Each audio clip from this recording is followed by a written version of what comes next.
2023ಕ್ಕೆ ಬಾಯ್ ಬಾಯ್ ಹೇಳಿ 2024ನ್ನ ಗ್ರ್ಯಾಂಡ್ ಆಗಿ ವೆಲ್ಕಮ್ ಮಾಡಿದ್ದಾಯಿತು.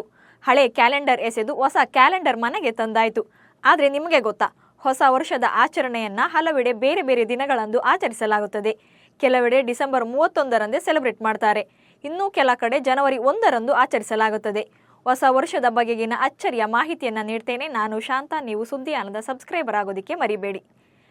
ನೀವೆಲ್ಲ ಮಧ್ಯರಾತ್ರಿ 12 ಗಂಟೆಯಿಂದಲೇ ಹ್ಯಾಪಿ ನ್ಯೂ ಇಯರ್ ಅಂತ ಸಂಭ್ರಮಿಸ್ತಾ ಇದ್ದೇವೆ. ಕೆಲವರು ಪಾರ್ಟಿ ಮಾಡಿ ಕುಣಿದು ಕುಪ್ಪಳಿಸ್ತಿದ್ದಾರೆ. ಇನ್ನು ಕೆಲವರು ಫ್ಯಾಮಿಲಿ ಸಮೇತ ಪಿಕ್ನಿಕ್ ಹೋಗಿದ್ದಾರೆ. ಮತ್ತೊಂದಷ್ಟು ಜನ ಸೋಮವಾರ ರಜೆ ಇಲ್ಲ ಅನ್ಕೊಂಡು ಡ್ಯೂಟಿಗೆ ಹೋಗಿದ್ದಾರೆ. ಆದರೆ ನ್ಯೂ ಇಯರ್ನ ಜಗತ್ತಿನ ಎಲ್ಲ ರಾಷ್ಟ್ರಗಳು ಒಂದೇ ದಿನ ಸೆಲೆಬ್ರೇಟ್ ಮಾಡೋದಿಲ್ಲ. ವಿವಿಧ ದೇಶಗಳು ತಮ್ಮ ಸಂಪ್ರದಾಯಗಳು ಮತ್ತು ಹಬ್ಬಗಳೊಂದಿಗೆ ಹೊಸ ವರ್ಷವನ್ನು ಸ್ವಾಗತಿಸ್ತಾರೆ. ಅದರಲ್ಲೂ ಸಾಮಾನ್ಯವಾಗಿ ಹೊಸ ವರ್ಷ ಎಂದಾಗ ಆಸ್ಟ್ರೇಲಿಯಾ, ಅಮೆರಿಕಗಳಲ್ಲಿ ಸಿಡಿಮದ್ದು ಸಿಡಿಸೋದನ್ನು ನಾವು ಕಾಣ್ತೇವೆ. ಆದರೆ ವಾಸ್ತವವಾಗಿ ಇದು ಕೇವಲ ಪ್ರಾತಿನಿಧಿಕವಷ್ಟೇ. ವಿಶ್ವದಲ್ಲಿ ಮೊದಲು ಹೊಸ ವರ್ಷವನ್ನು ಸ್ವಾಗತಿಸುವುದು ಒಸಿಯಾನಿಯಾದ ಜನ. ಟೊಂಗಾ, ಸಮೋವಾ, ಕಿರಬಾಸ್ ದೇಶಗಳು ಹೊಸ ವರ್ಷವನ್ನು ಮೊದಲು ಸ್ವಾಗತಿಸ್ತಾರೆ. ಈ ಸಮಯದಲ್ಲಿ ಭಾರತದಲ್ಲಿ ಡಿಸೆಂಬರ್ 31ರ ಮಧ್ಯಾಹ್ನ 3:30ರ ಸಮಯ ಆಗಿರುತ್ತದೆ.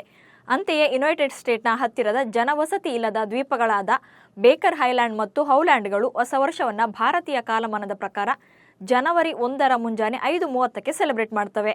ಇದಕ್ಕೆ ಕಾರಣ ಭಾರತ ಮತ್ತು ವಿದೇಶಿ ಸಮಯಗಳ ಅಜಗಜಾಂತರ ವ್ಯತ್ಯಾಸವಿದೆ. ಹಾಗಾಗಿ ಭಾರತಕ್ಕಿಂತ ಕೆಲ ದೇಶಗಳು ಹೊಸ ವರ್ಷವನ್ನು ನಮಗಿಂತ ಮೊದಲು ಆಚರಿಸ್ತವೆ. ಜಗತ್ತಿನಲ್ಲಿ ನ್ಯೂ ಇಯರ್ ಆಚರಣೆಯಲ್ಲೂ ಕೂಡ ಸಾಕಷ್ಟು ವ್ಯತ್ಯಾಸಗಳಿವೆ. ಅದೆಲ್ಲ ಏನಿದ್ರೂ ನಾವು 2024ನ್ನ ಸಂಭ್ರಮದಿಂದ ಸ್ವಾಗತಿಸೋಣ, ಖುಷಿಯಿಂದ ಬದುಕೋಣ. ನಿಮಗೆಲ್ಲರಿಗೂ ಹ್ಯಾಪಿ ನ್ಯೂ ಇಯರ್. ನಮಸ್ಕಾರ.